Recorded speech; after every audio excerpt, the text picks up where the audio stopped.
জাতীয় থেকে আন্তর্জাতিক, প্রান্তিক জনপদ থেকে নগর চারপাশে ঠিক কী ঘটছে এই মুহূর্তে তা নিয়ে আয়োজন এখন চারদিক। আপনাদের সঙ্গে আছে আমি অন্যয় কর্মকার। আগামী জাতীয় সংসদ নির্বাচনের আগে আর আইএমএফের ঋণ মিলছে না বলে জানিয়েছেন অর্থ উপদেষ্টা ডক্টর সালেউদ্দিন আহমেদ। সচিবালয়ে সরকারি ক্রয় সংক্রান্ত উপদেষ্টা পরিষদের সভা শেষে বলেন, রাজনৈতিক সরকার অর্থ ব্যবস্থার সংস্কারগুলো কতটা ধারণ করে সেটা বিবেচনা করেই ঋণের 2 কিস্তি একসঙ্গে দেবে বৈশ্বিক ঋণ বিতরণকারী সংস্থাটি।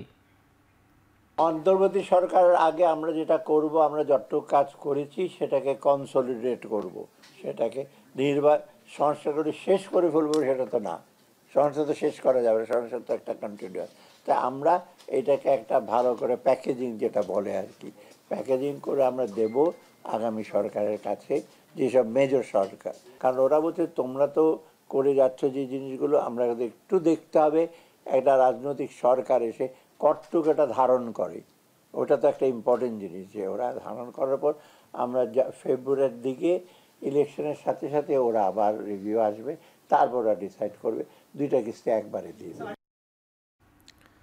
আন্তর্জাতিক মুদ্রা তহবিলের প্রতিনিধি দলের সাথে বিএনপির বৈঠক অনুষ্ঠিত হয়েছে। বৈঠকে আইএমএফের পর্যালোচনামূলক প্রতিবেদনের প্রাথমিক ফলাফল নিয়ে বিস্তারিত আলোচনা হয়েছে।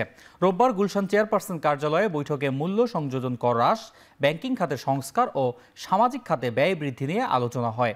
আইএমএফ প্রতিনিধি দল বিএনপির প্রস্তাবিত নীতির অগ্রাধিকার এবং সংস্কার ভিত্তিক দৃষ্টিভঙ্গির প্রশংসা করেন। আইএমএফের প্রতিনিধি দলের নেতৃত্ব দেন adviser to the Bangladesh mission chief Chris Papageorgiou. BNP প্রতিনিধি দলের নেতৃত্ব দেন দলের স্থায়ী কমিটির সদস্য আমির খসরু মাহমুদ চৌধুরী।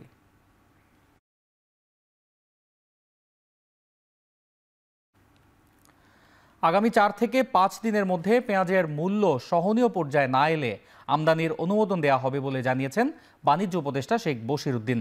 দুপুরে সচিবালয়ে সংবাদ সম্মেলনে উপদেষ্টা বলেন, হঠাৎ করে পেঁয়াজের দাম 40 থেকে 50 টাকা বেড়ে যাওয়া অযৌক্তিক। নতুন করে পেঁয়াজ খুব শীঘ্রই উঠতে যাচ্ছে।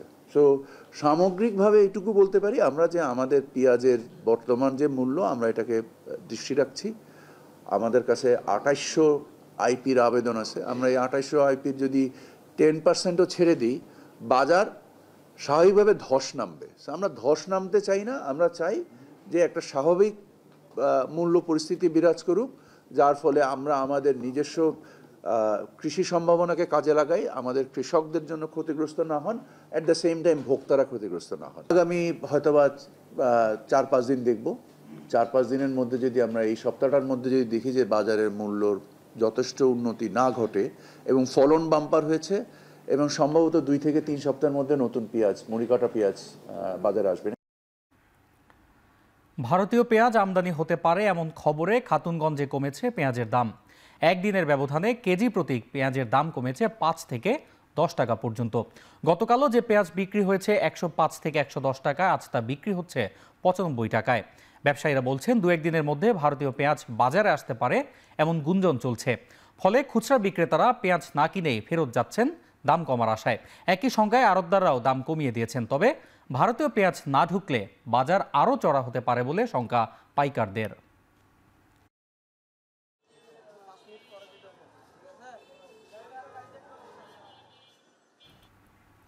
চলতি অর্থবছরের আমন মৌসুমে ধান ও চাল সংগ্রহে মূল্য নির্ধারণ করেছে সরকার। আগামী ফেব্রুয়ারি পর্যন্ত ধান চাল সংগ্রহ করা হবে। সকালে সচিবালয়ে খাদ্য পরিকল্পনা ও পরিধারণ কমিটির সভায় এই মূল্য নির্ধারণ করা হয়। সভায় সভাপতিত্ব করেন অর্থ উপদেষ্টা ডক্টর সালেউদ্দিন আহমেদ।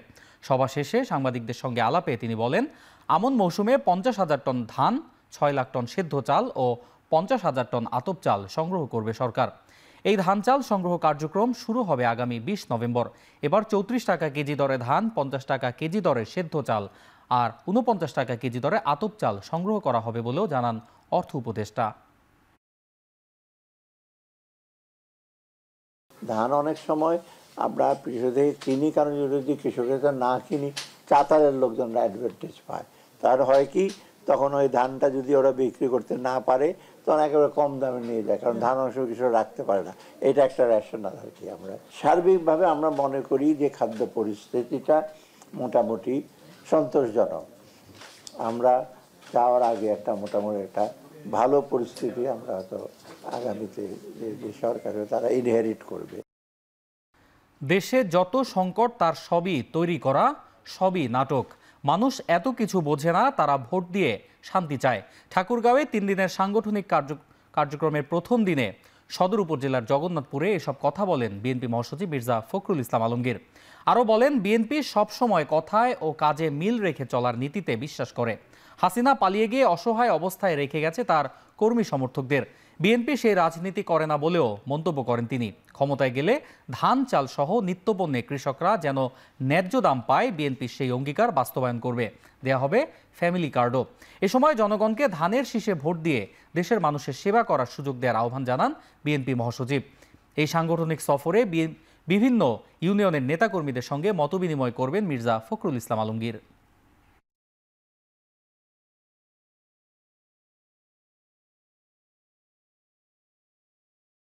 যে আজকে যত সংকট দেখতেছেন এগুলো তৈরি করা, এগুলো নাটক।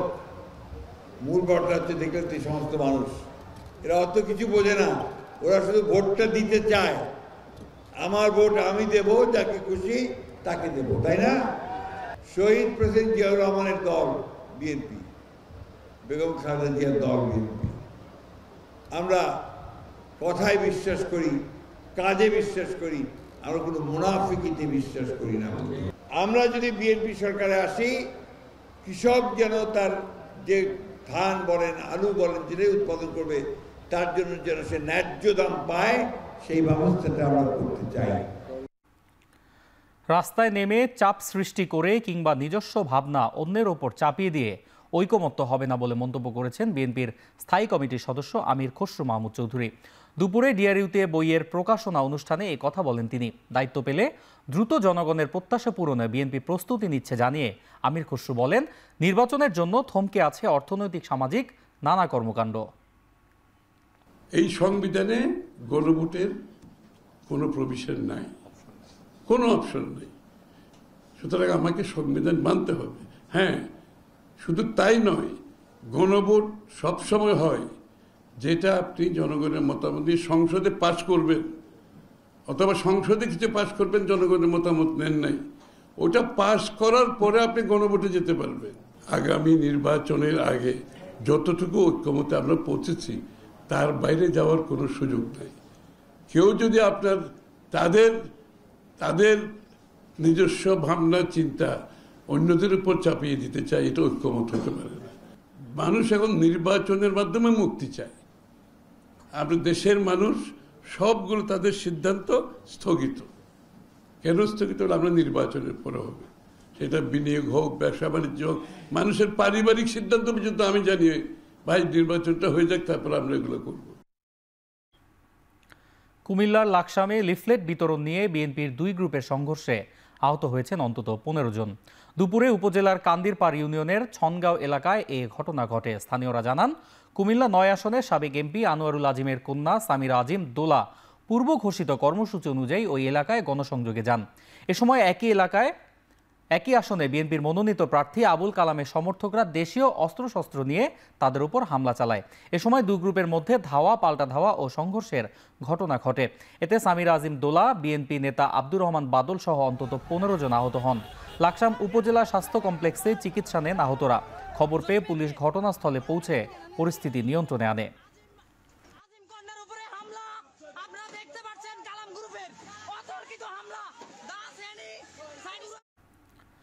কার্যক্রম নিষিদ্ধ হওয়া রাজনৈতিক সংগঠন আওয়ামী লীগের ডাকা শাটডাউন কর্মসূচি নিয়ে কোনো ধরনের শঙ্কা নেই বলে জানিয়েছেন স্বরাষ্ট্র উপদেষ্টা জাহাঙ্গীর আলম চৌধুরী। দুপুরে সচিবালয়ে স্বরাষ্ট্র মন্ত্রণালয়ের সভাকক্ষে আইন শৃঙ্খলা বিষয়ক কোর কমিটির বৈঠকের বিরতিতে সাংবাদিকদের এ কথা জানান তিনি। উপদেষ্টা আরও জানান, মোতায়েনকৃত সেনাবাহিনীর 50% তুলে নেওয়া হবে এমন কথা সত্য নয়। ভাবতেছেন যে সেনাবাহিনী আমরা 50% উইথড্র করে আমরা 50% উঠাচ্ছি না। এই মুহূর্তে সেনাবাহিনী সব আগে যেরকম ছিল এখন একই। কোনো ধরনের আশঙ্কা নাই, কোনো ধরনের লকডাউন যে কোনো ধরনের না, কোনো আশঙ্কা নেই। নির্বাচন করবেন নিশ্চিত, তবে কোন আসন থেকে ভোটে দাঁড়াবেন তা এখনও নির্দিষ্ট নয় বলে জানিয়েছেন স্থানীয় সরকার উপদেষ্টা আসিফ মাহমুদ সজীব ভুঁইয়া। এখন পর্যন্ত স্বতন্ত্র প্রার্থী হিসেবে নির্বাচন করার পরিকল্পনা রয়েছে বলেও জানান আসিফ মাহমুদ। বিকেলে ধানমন্ডি থানা নির্বাচন কার্যালয়ে এসে ভোটার হওয়ার আবেদন জমা দেওয়ার পর সাংবাদিকদের এ কথা জানান তিনি। বিএনপির সাথে সমঝোতার মাধ্যমেই ঢাকা 10 আসনের ভোটার হচ্ছেন কিনা এমন প্রশ্নের জবাবে তিনি বলেন, বিএনপির সাথে এখন পর্যন্ত কোনো আলোচনা হয়নি। কুমিল্লার ভোটার হলে ভোট নষ্ট হওয়ার আশঙ্কা রয়েছে এমন যুক্তিতে ঢাকা 10 আসনের ভোটার হওয়ার সিদ্ধান্ত নিয়েছেন বলেও জানান তিনি। উপদেষ্টার পদ থেকে কবে নাগাদ পদত্যাগ করবেন সেই সিদ্ধান্তও এখনো হয়নি বলেও জানান তিনি। অন্যদিকে সম্প্রতি নারী ক্রিকেটারকে হয়রানির বিষয়ে তিনি বলেন, বিষয়টি দুঃখজনক। নারী ক্রিকেটারদের নিরাপত্তা নিশ্চিতে আরও সতর্ক হবে কর্তৃপক্ষ। তদন্ত সাপেক্ষে অভিযুক্তের বিষয়ে ব্যবস্থা নেওয়া হবে বলেও জানান তিনি। যেহেতু ঢাকা থেকে নির্বাচন করব এটা মোটামুটি নিশ্চিত, সেই জায়গা থেকে নিজের ভোটটাও ঢাকায় নিয়ে আসা, কারণ ভোটটা যাতে অপচয় না হয়। আমি যদিও ভোটার হয়েছে আগে, কিন্তু কোনো নির্বাচনে ভোট দিতে পারি নাই। এই নির্বাচনে যাতে ভোট দিতে পারি সেটা নিশ্চিত করলাম। নির্বাচন কোথা থেকে করবো এই বিষয়ে এখনও চূড়ান্ত কোনো সিদ্ধান্ত হয়নি, তবে ঢাকা থেকে করবো। আমার কারোর সাথে কোনো ধরনের আলোচনা হয় নাই। কেউ কোন আসন কোন রাজনৈতিক দল ফাঁকা রাখলো কি রাখলো না সেটা আমার দেখার বিষয় না। ত্রয়োদশ জাতীয় সংসদ নির্বাচন সামনে রেখে 13 নভেম্বর থেকে রাজনৈতিক দলগুলোর সঙ্গে সংলাপে বসবে নির্বাচন কমিশন। রোববার ইসির জনসংযোগ থেকে এ তথ্য নিশ্চিত করা হয়েছে। সকাল ও বিকেলে 2 বেলা করে সংলাপ হবে, তবে কোন দলের সঙ্গে কখন বসা হবে সেটি এখনও নির্ধারিত হয়নি। এরই মধ্যে আগামী সংসদ নির্বাচন সামনে রেখে অংশীজনদের সঙ্গে সংলাপ করেছে ইসি। এবার রাজনৈতিক দলগুলোর সঙ্গে সংলাপ শুরুর আয়োজন চলছে। আগামী বছরের ফেব্রুয়ারির প্রথমার্ধে ত্রয়োদশ জাতীয় সংসদ নির্বাচন আয়োজনের লক্ষ্যে প্রস্তুতি প্রায় গুছিয়ে এনেছে নির্বাচন কমিশন। চলতি মাসের মধ্যে প্রাক প্রস্তুতি শেষ করে ডিসেম্বরের প্রথম সপ্তাহে নির্বাচনের তফসিল ঘোষণা করার পরিকল্পনা রয়েছে কমিশনের।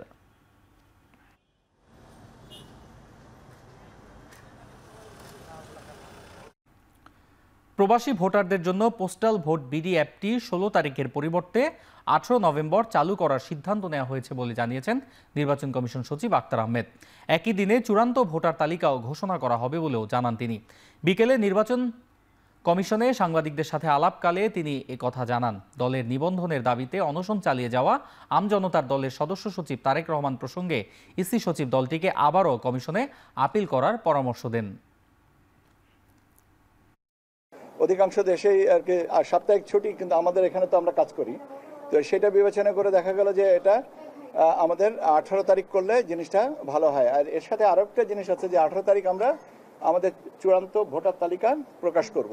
একটা নামঞ্জুর করা হয়েছে কিছু শর্তের আওতায়, এবং ওনারা কিছু কিছু জায়গায় ওনারা বলছেন যে আমরা এটার সাথে একমত নই। ঠিক হতেই পারে, সেটা পুনর্বিবেচনা, সংশোধন, পরিবর্জন ইত্যাদির জন্য আবেদন করতেই পারেন। আবেদন করলে কমিশন সেটা বিবেচনায় নেবেন কি নেবেন না সেটাগুলো পরের ব্যাপার। আমি যেটা বলতে চাচ্ছি যে সেটা হচ্ছে যে সীমিত বা এটা সীমাবদ্ধতার ভিতরে যেন আমরা না আসি, সেটাই আর কি আমার বক্তব্য।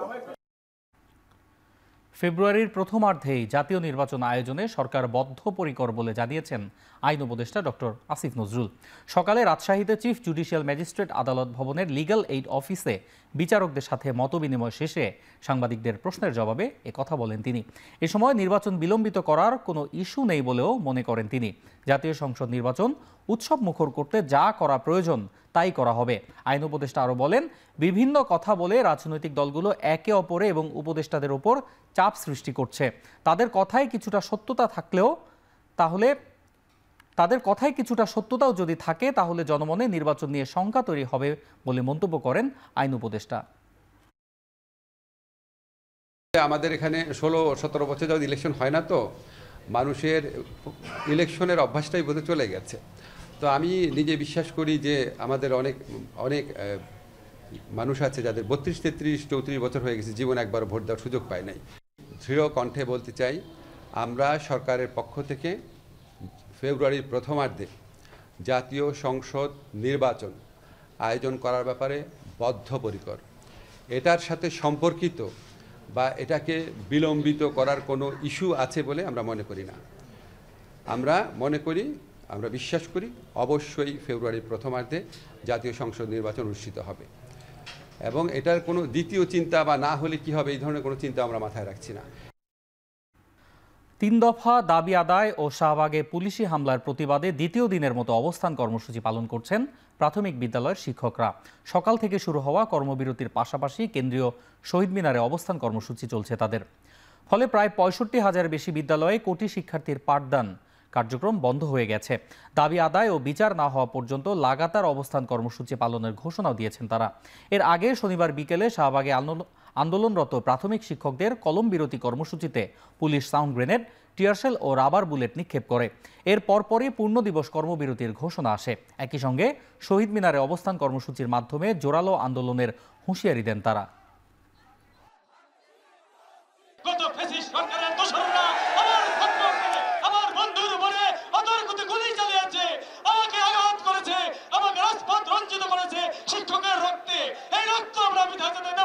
অতি দ্রুত কর্তৃপক্ষ যেন আমাদের ন্যায্য অধিকার সম্পর্কে অবগত হয়ে 10ম গ্রেডের দাবির পক্ষে যেন প্রজ্ঞাপন জারি করেন। আমাদের দাবি মানতে হবে, নয়তো সারা বাংলাদেশের সকল শিক্ষা ব্যবস্থা আমরা অচল অবস্থা করে দেব।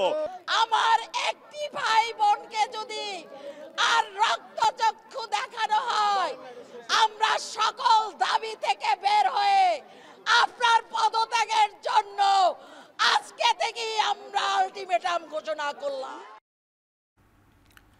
এ নিয়ে আরও খবর জানাতে কেন্দ্রীয় শহীদ মিনার থেকে যুক্ত হচ্ছেন সহকর্মী আতিক মেজবা লগ্ন। শহীদ মিনারে শিক্ষকদের অবস্থান কর্মসূচি থেকে কি বক্তব্য দিচ্ছেন বিক্ষুব্ধরা, আমাদেরকে জানাবেন।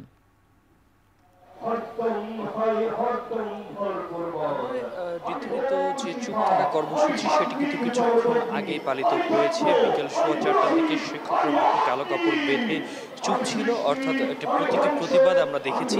এখন যেহেতু সন্ধ্যা হয়েছে, তারা যেহেতু লাগাতার কর্মসূচির ঘোষণা দিয়েছে, এরই ধারাবাহিকতা এখন একটি মুক্ত সাংস্কৃতিক প্রতিযোগিতার কথা বলেছে। অর্থাৎ মুক্তভাবে তারা আসলে আবৃত্তি এবং গানের মাধ্যমে তারা আসলে তাদের যে প্রতিবাদ, তাদের যে দ্রোহ, সেই বিষয়টি এই মুহূর্তে চলছে। এবং তারা বলছেন যে সন্ধ্যা 7টা পর্যন্ত তারা আসলে এই ধরনের কর্মসূচি পালন করবেন এবং এর পরে হয়তো বা শিক্ষক নেতারা যারা রয়েছেন তারা আসলে পুনরায় ব্রিফ করে আসলে বিস্তারিত যা রয়েছে সেই বিষয়টি জানাবেন। এবং একটি তথ্য দিতে চাই, যেহেতু শিক্ষক নেতারা বেলা 12টা নাগাদ পুলিশের হেফাজত থেকে সেখান থেকে ফিরে এসে মুক্তি পেয়ে পুনরায় কিন্তু কঠোরতর আন্দোলনের একটা কথা বলেছিল। এবং আরেকটি বিষয় জানিয়েছেন আমাদেরকে স্পষ্ট করে যে যেহেতু তারা গতকালকে থেকে শুরু করেছেন এবং যতক্ষণ পর্যন্ত না তাদের 3 দফা দাবি পূরণ হচ্ছে ততক্ষণ পর্যন্ত মাঠে থাকার একটা হুঁশিয়ারি দিয়েছেন। তো এই হুঁশিয়ারি জায়গা থেকে তারা আমাদেরকে বলেছেন যে সারা বাংলাদেশের মফস্বল কিংবা তৃণমূল পর্যায়ে যারা শিক্ষক রয়েছেন তাদেরকে আহ্বান জানিয়েছেন যে স্থানীয়ভাবেও জোরালো আন্দোলন গড়ে তোলা, পাশাপাশি ঢাকা অভিমুখে রওনা করার জন্য। কারণ তারা চাচ্ছেন সারা দেশের যে শিক্ষক সংগঠনগুলো রয়েছে সবকিছু মিলেই কিন্তু সম্মিলিতভাবে তারা একটি জোরালো আন্দোলন গড়ে তুলবেন, এমন কিছু তথ্য আমাদেরকে দিয়েছেন। আমরা শিক্ষক নেতাদের সাথে কথা বলেছি, শিক্ষকদের 15টা সংগঠন এখানে একাত্মতা জানিয়েছেন। তারাও সম্মিলিতভাবে আসলে নিজেদের দাবির জন্য এখানে স্লোগানের মাধ্যমে, বক্তব্যের মাধ্যমে সবাইকে সুসংগঠিত করার চেষ্টা করছেন। তারা একটা কথা বলছি, শুধু 3 দফা দাবি নয়, তাদের আরও গুরুত্বপূর্ণ একটি বিষয় ছিল যে গতকালকে যে পুলিশি হামলা বলে তারা যে অভিযোগ করছেন তারও জন্য একটা দৃশ্যমান যেন একটি বিচার হয়, সেই বিচার কার্য দেখবার জন্য বা সেই বিষয়টি নিশ্চিত করবার জন্য কিন্তু তারা আসলে জোরালোভাবে এখানে অবস্থান কর্মসূচি পালন করছেন। যেহেতু তারা লাগাতার কর্মসূচির ঘোষণা দিয়েছেন, তো সেই লাগাতার কর্মসূচির স্থান থেকে তারা আসলে বলছেন যে দিন বা রাত পেরিয়ে গেলেও তারা আসলে এখানে লাগাতারভাবে এখানে অবস্থান করবেন, এমনটি আমাদেরকে জানিয়েছেন। একই সাথে যারা আসলে সুশীল শ্রেণী বা নাগরিক শ্রেণী যারা রয়েছেন, রাজনৈতিকভাবে যারা রয়েছেন তাদেরকেও উদাত্ত আহ্বান জানিয়েছেন সবাই যেন তাদের সাথে একাত্মতা জানিয়ে এই শহীদ অঙ্গনে যেন আসে এবং এখানে এসে তাদের যে দাবি রয়েছে সেই দাবিগুলোর জন্য বারংবার যেন সেই দাবির সাথে একাত্মতা জানায়। এবং তারা বলছেন তারা আসলে শান্তিপূর্ণ কর্মসূচি পালন করতে চান, এমনটাই বলছেন। এই শান্তিপূর্ণ কর্মসূচির জন্য আমরা দেখেছি যে চুপ কর্মসূচি ছিল, তার আগে কিন্তু সবাই মিলে এখানে শপথ গ্রহণ করেছেন এবং হাতে হাত রেখে মুষ্টিবদ্ধভাবেই তারা এখানে শপথ গ্রহণ করেছেন এবং বলেছেন কোনো ধরনের অপ্রীতিকর ঘটনা যেন না ঘটে, সেই জায়গা থেকে আসলে নিজেদের সর্বোচ্চ যে তৎপরতা রয়েছে সেই তৎপরতা দেখানোর মধ্য দিয়ে তারা আসলে মাঠে অবস্থান করবেন। তবে যেহেতু সন্ধ্যা 7টার পরে হয়তো শিক্ষক নেতারা যারা রয়েছেন তারা এখানে অবস্থান করবেন, তখন আমরা আরো বিস্তারিতভাবে জানাতে পারবো। তো এই ছিল আমার এখান থেকে সর্বশেষ। কেন্দ্রীয় শহীদ মিনারে প্রাথমিক শিক্ষকদের অবস্থান কর্মসূচির খবর জানাচ্ছিলেন সহকর্মী আতিক মেজবা লগ্ন। পেশাগত অসদাচরণ এড়াতে আনুষ্ঠানিকভাবে সেনা কর্মকর্তাদের গুমের 2 মামলা এবং রামপুরায় 28 জনকে হত্যা মামলা থেকে নিজেকে প্রত্যাহার করে নিলেন আইনজীবী ব্যারিস্টার এম সরওয়ার। সকালে ট্রাইব্যুনালে আনুষ্ঠানিকভাবে নাম প্রত্যাহারের আবেদন জমা দেন তিনি। গেল 22 অক্টোবর ট্রাইব্যুনাল 1-এ গুমের মামলায় অভিযুক্ত 15 সেনা কর্মকর্তার পক্ষে শুনানি করেছিলেন এম সরওয়ার। তবে অভিযুক্ত এক সেনা কর্মকর্তার বিরুদ্ধে অতীতে নিজেই গুমের অভিযোগ করেছিলেন, এমন কারণ দেখিয়ে 24 অক্টোবর এ মামলা থেকে সরে দাঁড়ান তিনি। আজ আনুষ্ঠানিকভাবে ট্রাইব্যুনালকে এ তথ্য জানান এই আইনজীবী। পরিবর্তিত প্রেক্ষাপটে অভিযুক্ত 15 সেনা কর্মকর্তা নতুনভাবে ওকালতনামা জমা দেবেন বলেও জানিয়েছেন এম সরওয়ার। আমরা এখনো জানি না তাদের বিরুদ্ধে কি কি অভিযোগ আনা হয়েছে, এখনো কিন্তু সেই কাগজ আমরা দেখি নাই। এটা ডিফেন্স টিম এখন দেখবে। তো আমাদের ব্যক্তিগত নলেজে আমাদের মনে হয়েছে যে এই 3 জন they have very strong defence case, এবং কোনো মানুষকে গিলটি বলা যাবে না আদালত কর্তৃক গিলটি ঘোষিত আগ পর্যন্ত। সো সেই জন্য আমি ভেবেছিলাম যে এই 3 জনের ডিফেন্স লয়ার আমি কন্ডাক্ট করব, কিন্তু এখন এই একজনের নাম থাকাতে আমি আর তাদের ডিফেন্স লয়ার হওয়ার কোনো সুযোগ নাই। জুলাই অভ্যুত্থানে চাংখারপুলে হত্যা মামলায় 12 নভেম্বর সাক্ষ্য দেবেন তদন্তকারী কর্মকর্তা। এর মধ্য দিয়ে এ মামলায় সাক্ষ্য গ্রহণ শেষ হবে বলে জানিয়েছেন প্রসিকিউটর গাজী তামিম। এছাড়া 13 নভেম্বর ট্রাইব্যুনালে শেখ হাসিনার একটি মামলা রায় ঘোষণার দিন ধার্য হবে। একে ঘিরে আইন শৃঙ্খলা বাহিনী যথাযথ ব্যবস্থা গ্রহণ করবে বলে আশা প্রকাশ করেন তিনি।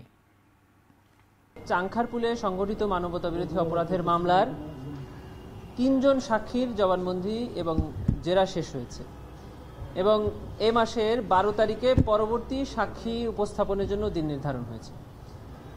আমরা মনে করছি যে এই মামলার ঘটনার এবং এক্সপার্ট উইটনেস এক্সামিনেশন শেষ হয়েছে।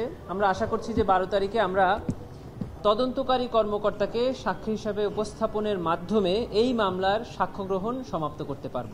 আজকে পর্যন্ত এই মামলায় 24 জন সাক্ষীর সাক্ষ্য গ্রহণ শেষ হয়েছে। সাবেক প্রধানমন্ত্রী লেথাল উইপন ব্যবহার করে আইন শৃঙ্খলা বাহিনীকে যে নির্দেশনা প্রদান করেছিলেন ছাত্র জনতার উপরে গুলিবর্ষণের, তারই ফলশ্রুতিতে 5 তারিখে চাংখারপুর এলাকায় লেথাল উইপন ব্যবহার করে আইন শৃঙ্খলা বাহিনী গুলিবর্ষণ করে।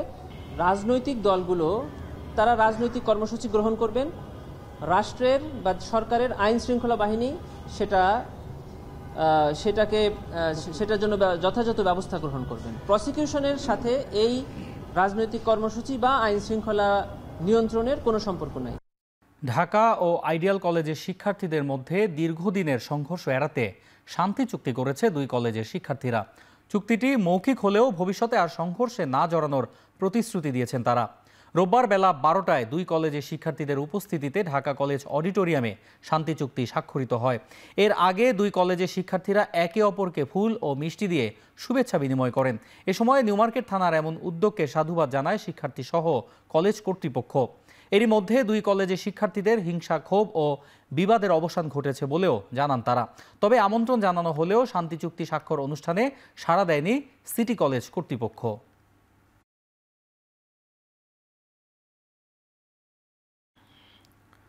মসজিদগুলো সকল সংস্কার ও ভালো কাজের কেন্দ্রবিন্দু হওয়া উচিত বলে মন্তব্য করেছেন ছাত্র শিবিরের কেন্দ্রীয় সভাপতি জাহিদুল ইসলাম। সকালে টিএসসিতে সংগঠনটির উদ্যোগে নববর্ষ প্রকাশনা সামগ্রীর মোড়ক উন্মোচন ও প্রদর্শনী অনুষ্ঠানে কথা বলেন তিনি। অনুষ্ঠানে তিনি আরও বলেন, এখনও ষড়যন্ত্র অব্যাহত রয়েছে, তবে সেসব পেছনে ফেলে ইসলামী ছাত্র শিবির এগিয়ে যাবে। বিগত সময়ে ছাত্র শিবিরের 2 শতাধিক কর্মী সাথীদের পরিকল্পিতভাবে হত্যা করা হয়েছে বলেও দাবি করেন ছাত্র শিবিরের সভাপতি। একই অনুষ্ঠানে দলটির কেন্দ্রীয় সেক্রেটারি জেনারেল বলেন, আওয়ামী ফ্যাসিজমের সময় শত বাধার পরও শিবিরের প্রকাশনা ও সৃজনশীলতা বন্ধ হয়নি। তিনি বলেন, একটি ছাত্র সংগঠন চাঁদাবাজি, খুন, ধর্ষণ, দখল, সন্ত্রাসী কর্মকাণ্ডে লিপ্ত। আর ডাকসুর ভিপি সাদিক কায়েম বলেন, বিগত সরকার নির্মম নির্যাতন করেছে ছাত্র শিবিরের উপর। নানা ঘটনায় অসংখ্য সহযোদ্ধাদের জুলুমের শিকার হতে হয়েছে।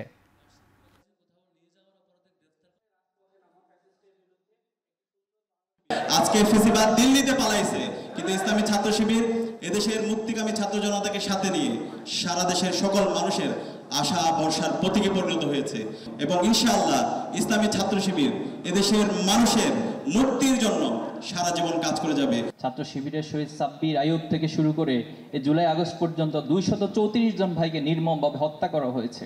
সকলের অপরাধ একটাই ছিল, তারা এই সমাজকে ভালো করার চেষ্টা করে। আমরা বিশ্বাস করি যে মসজিদ যদি সমাজের কেন্দ্র হয়ে থাকে, তাহলে একটি প্রজন্ম তৈরি হবে যারা চিন্তা মননে অনেক উৎকর্ষ হয়ে তৈরি হবে। রাজধানীর গ্যান্ডারিয়ার আদর্শ একাডেমিতে জুলাই বিপ্লবে শহীদ শাহরিয়ার খান আনাসের স্মরণে ফলক উন্মোচন করেছেন মৎস্য ও প্রাণী সম্পদ মন্ত্রণালয়ের উপদেষ্টা ফরিদা আক্তার। এ সময় উপদেষ্টা বলেন, শহীদ আনাস নতুন সংগ্রামের পথ দেখিয়ে গেছেন, সেই পথ ধরে দেশকে রক্ষা করতে হবে। জুলাই শহীদদের আত্মত্যাগের বিনিময়ে নতুন এ বাংলাদেশ হয়েছে, তাদের স্বপ্ন পূরণের অসমাপ্ত কাজ সবাইকে মিলে সম্পন্ন করতে হবে। এ সময় বক্তারা বলেন, দেশের গণতান্ত্রিক আন্দোলনে শহীদ আনাসের আত্মত্যাগ তরুণ প্রজন্মের মাঝে দেশপ্রেম ও মানবিক মূল্যবোধের অনুপ্রেরণা যোগাবে। স্মৃতিফলক উন্মোচনের পর শহীদ শাহরিয়ার খান আনাসের আত্মার মাগফিরাত কামনায় দোয়া করা হয়।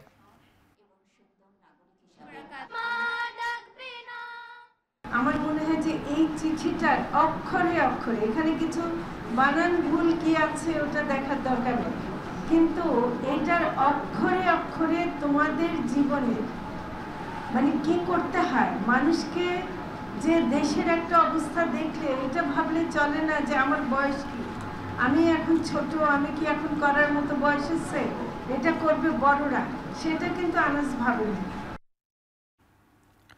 খুলনায় আমার দেশ পত্রিকার খুলনা ব্যুরো প্রধান এতেশামুল হক শাওন ও স্টাফ রিপোর্টার কামরুল ইসলাম মনির ওপর হামলার ঘটনায় বিক্ষোভ সমাবেশ করেছে বিভিন্ন সাংবাদিক সংগঠনের নেতৃবৃন্দ। বেলা 12টায় শুরু হওয়া বিক্ষোভ সমাবেশে খুলনা সাংবাদিক ইউনিয়ন, BFUJ সহ বিভিন্ন সাংবাদিক সংগঠনের নেতৃবৃন্দ অংশ নেন। পাশাপাশি বিক্ষোভ সমাবেশে যোগ দেন বিএনপি, জামায়াত ও এনসিপি সহ বিভিন্ন দল ও সংগঠনের নেতারা। বক্তারা বলেন, সাংবাদিকদের ওপর যুগের পর যুগ ধরে হামলা চালানো হচ্ছে, কিন্তু দৃষ্টান্তমূলক শাস্তি হওয়ার নজির নেই। সাংবাদিক শাওন ও কামরুলের ওপর হামলার সাথে জড়িতদের দ্রুত আইনের আওতায় আনার দাবি জানান তারা। যার বিরুদ্ধে অভিযোগ তার বক্তব্য তো নেবেই, এটা তার রাইটস। সে বক্তব্য নিতে যে যদি মানে মার খেতে হয়, যদি হামলার শিকার হয়, সেটা আসলেই খুব কষ্ট দেয়। আমরা যখন এই বিক্ষোভ করছি তাদের গ্রেপ্তারের দাবিতে, দৃষ্টান্তমূলক শাস্তির দাবিতে, এই মুহূর্তে কিন্তু বিএনপিতে সহকারী মহাসচিব এতেশামুল শাওন এবং আমাদের কামরুল হোসেন মনি ভাই হসপিটালের বেডে কাতরাচ্ছে। আমরা চাই অবিলম্বে এই হত্যা প্রচেষ্টাকারীদের শাস্তির আওতায় আনা হোক, গ্রেপ্তার করা হোক। প্রকাশ্য দিবালোকে মানুষকে হত্যা করা হচ্ছে, বাড়ির সামনে হত্যা করা হচ্ছে। এই শহরে লাশ পাওয়া গিয়েছে অসংখ্য নদীতে, কিন্তু পুলিশ শুধু দায় সারা করছে, দায়িত্ব পালন করা ছাড়া আইন শৃঙ্খলা পরিস্থিতির উন্নতি হবে এরকম কোনো পদক্ষেপ আমরা পুলিশের কাছ থেকে দেখি নাই।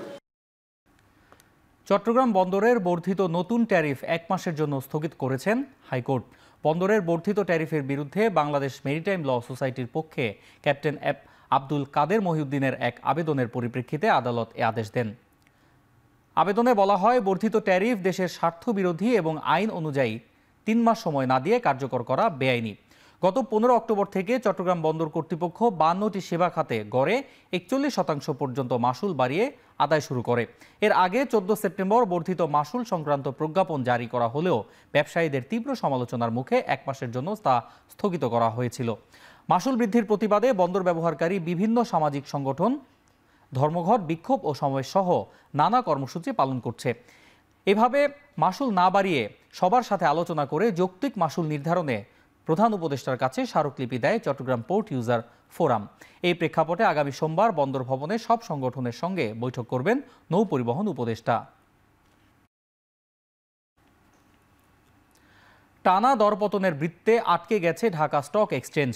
সপ্তাহের প্রথম কার্যদিবসে কমেছে বেশিরভাগ কোম্পানির শেয়ারের দর।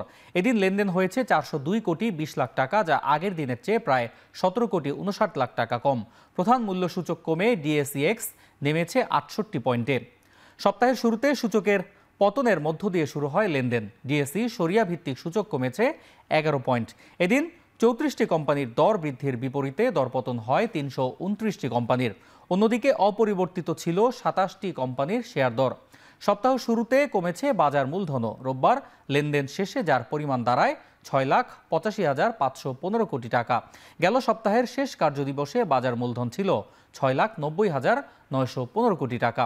এদিকে চট্টগ্রাম স্টক এক্সচেঞ্জে 155টি কোম্পানির শেয়ারের মধ্যে দর কমেছে 109টির, বিপরীতে বেড়েছে মাত্র 42টির, আর অপরিবর্তিত আছে 4টি কোম্পানির শেয়ার। বিপ্লব ও সংহতি দিবস উপলক্ষে র্যালি ও সমাবেশ করছে ময়মনসিংহের ঈশ্বরগঞ্জ উপজেলা বিএনপি। এতে যোগ দিয়েছেন পৌরসভা সহ বিভিন্ন ইউনিয়নের নেতাকর্মীরা। এ বিষয়ে আরও জানাতে সেখানে আছেন সহকর্মী হারুনুর রশিদ। হারুন, সমাবেশে বক্তারা কি বলছেন আমাদেরকে জানাবেন।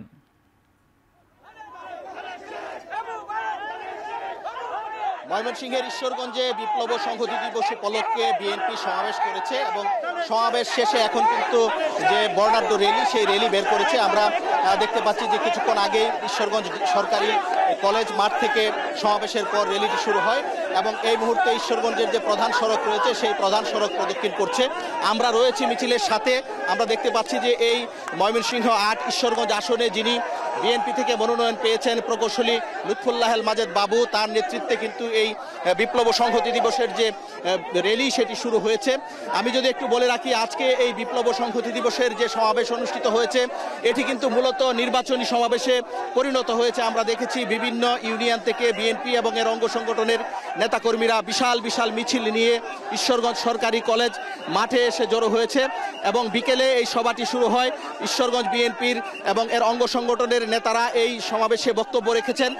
কিছুক্ষণ আগে এখানে র্যালি বের হয়েছে। র্যালিতে ঈশ্বরগঞ্জ আসনে যিনি মনোনয়ন পেয়েছেন, ময়মনসিংহ ৮ ঈশ্বরগঞ্জ থেকে বিএনপির যিনি মনোনয়ন পেয়েছেন লুৎফুল্লাহ মাজেদ বাবু, তিনি এই মিছিলে রয়েছেন এবং এখানে তারা যে সমাবেশ করেছে, সমাবেশে যারা বক্তব্য রেখেছেন সবাই একটি কথাই বলেছেন, আগামী যে নির্বাচন অনুষ্ঠিত হবে সেই নির্বাচনে যেন বিএনপির প্রার্থীকে জয়ী করা যায়, বিএনপির যিনি নির্বাচনে দাঁড়িয়েছেন তাকে যেন জয়লাভ করানো যায়, সেভাবে কিভাবে কাজ করতে হবে সেই দিক নির্দেশমূলক বক্তব্য কিন্তু দেয়া হয়েছে।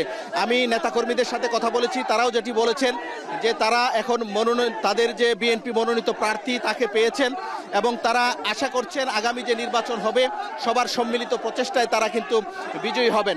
এবং এইখানে বিএনপির যিনি প্রার্থী তিনি বক্তব্যে বলেছেন যে যারা জাতীয়তাবাদী দলের আদর্শ বিশ্বাস করেন সবাইকে নিয়েই তিনি ঈশ্বরগঞ্জ গড়ার জন্য কাজ করতে চান।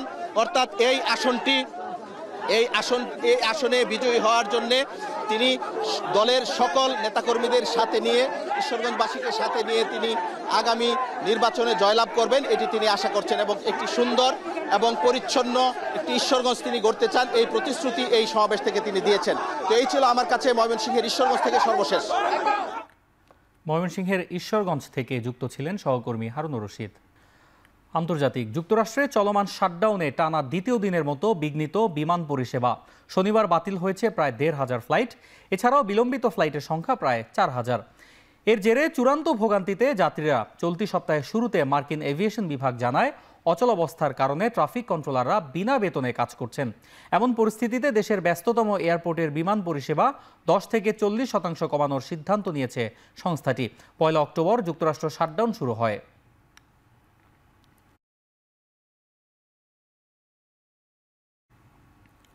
মালয়েশিয়া থাইল্যান্ড উপকূলে প্রায় ৯০ জন অভিবাসী নিয়ে ডুবে গেছে একটি নৌকা। এ ঘটনায় একজনের মরদেহ উদ্ধার করা হয়েছে। নিখোঁজ রয়েছেন বেশ কয়েকজন। জীবিত উদ্ধার করা হয়েছে ১০ জনকে, যাদের মধ্যে ১ বাংলাদেশি, ৩ জন মিয়ানমারের ও ৩ জন রোহিঙ্গা রয়েছে। বিষয়টি নিশ্চিত করেছে রয়টার্স। মালয়েশিয়া কর্তৃপক্ষ জানিয়েছে ৯০ যাত্রী নিয়ে দেশটির তারুতাও দ্বীপের কাছে নৌকাটি ডুবে যায়। উদ্ধার কাজ অব্যাহত রয়েছে বলে জানিয়েছে কুয়ালালামপুর। প্রায় ২০০ অভিবাসী নিয়ে আরও ২টি নৌকা একই সঙ্গে যাত্রা করেছে। তাদের অবস্থান এখনও জানা যায়নি। ভাগ্য বদলানোর আশায় মিয়ানমার ও দক্ষিণ এশিয়ার বিভিন্ন দেশে থাকা নির্যাতিত রোহিঙ্গারা এই পথে অবৈধভাবে হরহামেশাই মালয়েশিয়ায় পাড়ি জমান বলে জানিয়েছে সংশ্লিষ্টরা। বিশ্বের সন্ত্রাসী তালিকা থেকে বাদ দেওয়ার একদিন পরেই যুক্তরাষ্ট্র সফরে গেলেন সিরিয়ার প্রেসিডেন্ট আহমেদ আল শারা। সোমবার হোয়াইট হাউসে মার্কিন প্রেসিডেন্ট ডোনাল্ড ট্রাম্পের সঙ্গে বৈঠকের কথা রয়েছে, তার বিষয়টি নিশ্চিত করেছেন আল জাজিরা। তাদের এ বৈঠকে মার্কিন নেতৃত্বাধীন জোটে সিরিয়ার অংশগ্রহণের বিষয়ে চুক্তি হওয়ার সম্ভাবনা রয়েছে। সিরিয়ার স্বাধীনতার পর এই প্রথম কোনো সিরিয়ান প্রেসিডেন্ট যুক্তরাষ্ট্র সফরে গেলেন, তাই একে ঐতিহাসিক সফর বলছেন বিশেষজ্ঞরা। এর আগে সৌদি আরবের রিয়াদে প্রেসিডেন্ট শারার সঙ্গে প্রথমবারের মতো বৈঠক করেন ট্রাম্প।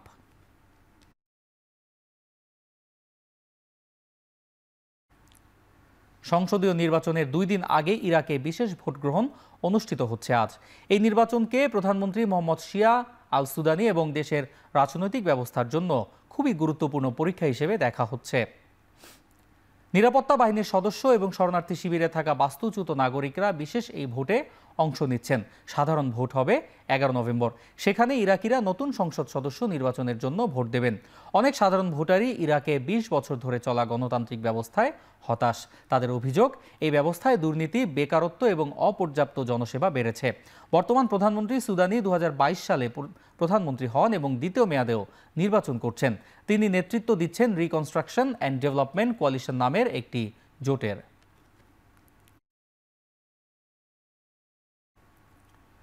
প্রতিরক্ষা বিভাগের প্রধানের পদ অন্তর্ভুক্ত করে সংবিধানে নতুন সংশোধনী আনার প্রক্রিয়া শুরু করেছে পাকিস্তান।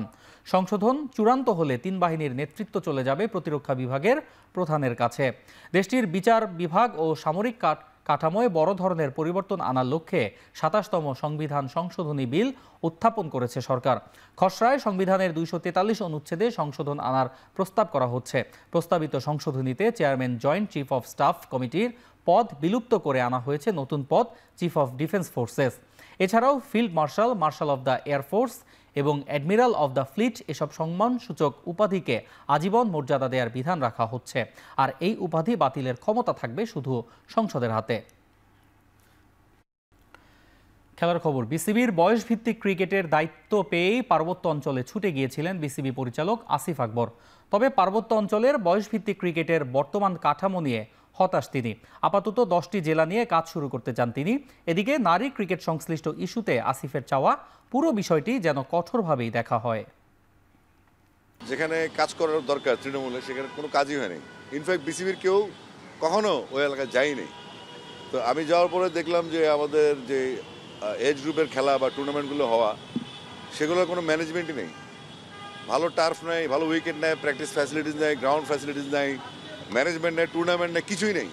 তো আমরা সেগুলা তদন্ত করলাম, চেক করলাম এবং সেগুলোর জন্য আমরা ব্যবস্থা গ্রহণের জন্য আবার আমি উত্তরবঙ্গ সফরে যাচ্ছি। নারী ক্রিকেটে বাংলাদেশ যে উচ্চতায় আছে, সেটার ধারাবাহিকতা ধরে রাখতে হলে আমাদেরকে এই সমস্ত ফালতু প্রবলেমগুলো সলভ করতে হবে এবং খুব কঠোরভাবে সলভ করতে হবে। যেহেতু আমরা বোর্ডে মাত্র নতুন 1.5 মাস হয়েছে আমাদের, আমরা চেষ্টা করছি কোনো রকম বিতর্ক ছাড়া যেগুলো হয়েছে অতীতে সেগুলো যেন আমরা ক্যারি না করি, আমরা একটু ধারাবাহিকতা যেন বন্ধ করে দিই, আমরা সেই চেষ্টা করে যাচ্ছি। আমরা জেলা পর্যায়ে এবং সার্বিক ক্রিকেটের উন্নতিকল্পে বিসিবি আয়োজন করেছে বাংলাদেশ ক্রিকেট কনফারেন্স। এমন উদ্যোগের প্রশংসা করে সাবেক নির্বাচক হান্নান সরকার বলেছেন, শুধু পরিকল্পনা নয়, বিসিবি তাদের আর্থিক সামর্থ্য ব্যবহার করার নীতিগত সিদ্ধান্ত নিয়েছে। এখন নজর দিতে হবে বাস্তবায়নে। ক্রিকেট উন্নয়নের ক্ষেত্রে ক্রীড়া সংস্থা থেকে যেই ধরনের সাপোর্টটা দেওয়ার বিষয়, তারা তো পুরো সব স্পোর্টসই দিয়ে থাকে, বাট আমরা ক্রিকেট বোর্ড থেকে আলাদাভাবে কি সেই বেনিফিটগুলো আদায় করতে পারি, ক্রিকেট বোর্ডকে সেই ধরনের কিছু অ্যাডভাইস বা গাইডলাইনও দেওয়ার ব্যাপার চেষ্টা করা হচ্ছে।